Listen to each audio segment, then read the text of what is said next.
Vous êtes sur Midi 1, bienvenue dans l'invité de la rédaction. La présidentielle en Côte d'Ivoire se tiendra le 25 octobre prochain, à quelques mois du scrutin électoral. L'heure est à l'apaisement, à la sensibilisation pour éviter au pays une autre crise majeure. Nous sommes avec M. Touré Al-Mustafa. Il est le président du mouvement Zéro Victime qui milite pour des élections apaisées en Côte d'Ivoire. M. Touré, merci d'être venu.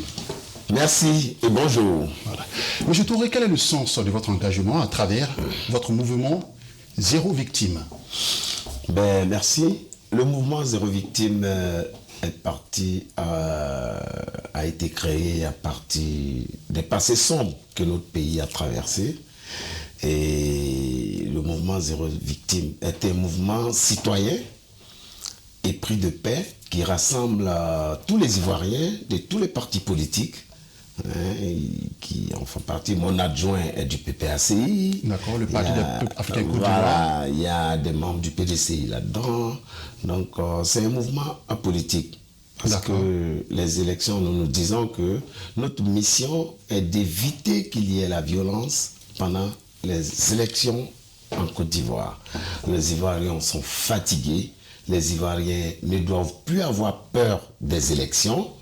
Les élections doivent rassembler les Ivoiriens autour de la même patrie, qui est notre pays, la Côte d'Ivoire. D'accord. Voilà. Alors, à qui s'adresse principalement votre initiative? Aux jeunes citoyens, aux leaders politiques ou à tous à la fois? Oui, particulièrement aux leaders politiques. Puisque les leaders politiques sont beaucoup plus 80% responsables. Ce sont les leaders politiques qui appellent à manifester, et les manifestations qui amènent les violences et tout. Et vraiment, notre devoir est que ça se passe bien et qu'il n'y ait pas de violence pendant ces élections. Alors, quel message portez-vous justement à ces leaders politiques? Mais le message que je porte aux leaders politiques,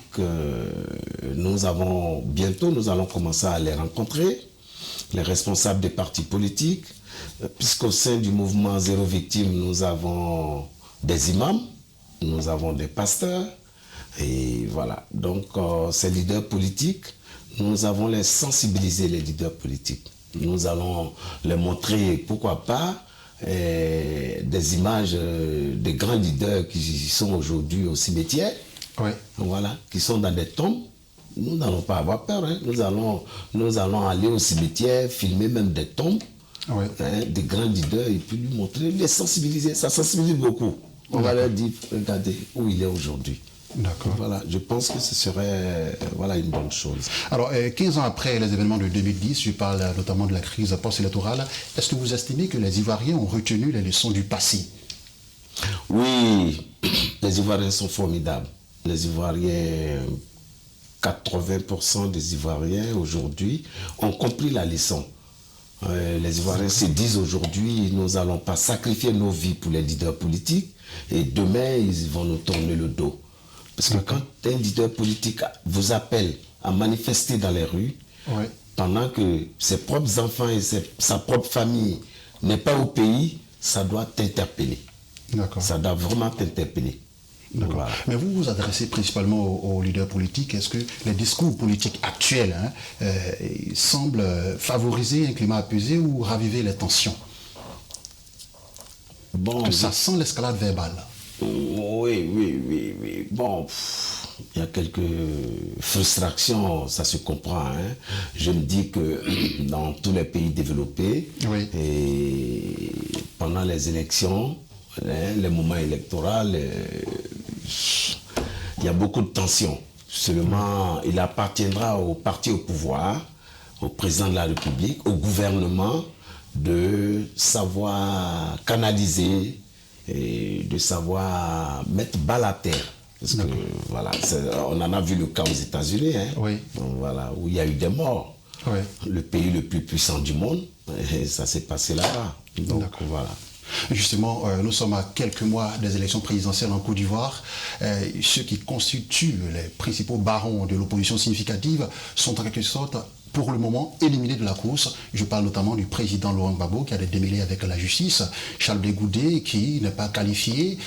On parle notamment de la radiation de Tidjane Thiam qui constitue aujourd'hui la figure de proue de l'opposition significative en Côte d'Ivoire. Il est le président de la coalition pour l'alternance pacifique. Quel est votre regard sur tout ça? Où l'opposition significative ne pourrait pas être le principal challenger d'Alassane Ouattara ou du candidat choisi par le RHDP en 2025, en octobre 2025.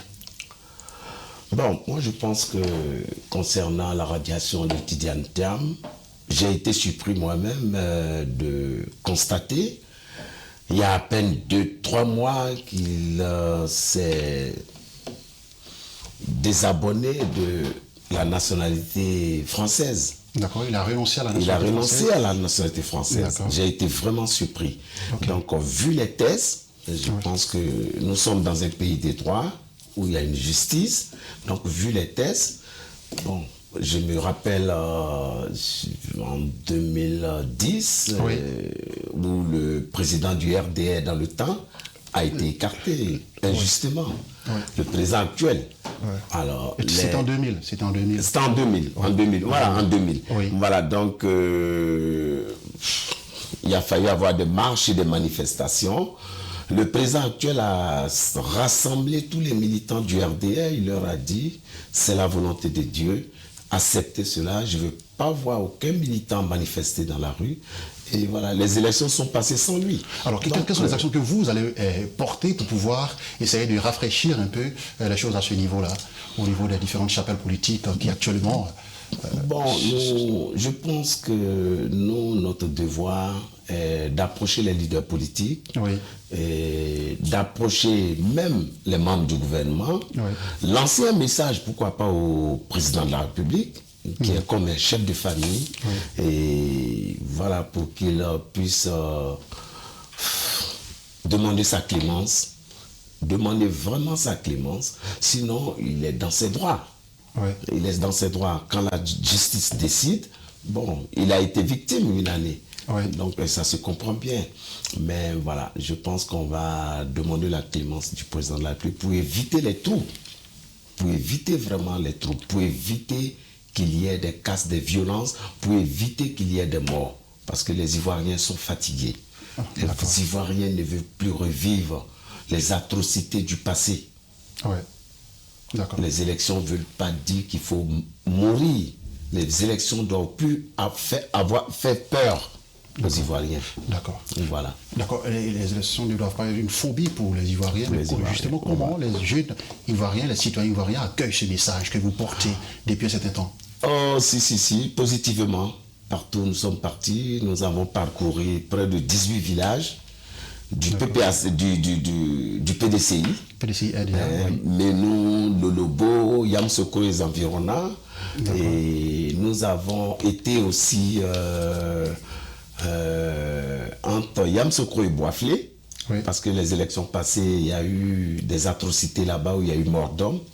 Alors nous avons discuté, échangé avec la jeunesse, nous les avons sensibilisés. Donc je pense que nous sommes sur la bonne voie. Alors redoutez-vous une récupération politique de votre discours ou une mauvaise interprétation de vos actions? C'est-à-dire, est-ce qu'on vous est-ce qu'on vous met dans une case politique, dans une chapelle politique? Est-ce que quelque part on vous catalogue en tant que partisan de tel ou tel parti politique? Oui, mais je suis partisan du RHDP, mais je suis neutre dans ma mission de sensibilisation. Quand je vais sur le terrain, je ne demande pas à la jeunesse, il faut voter tel ou tel. On est un mouvement politique.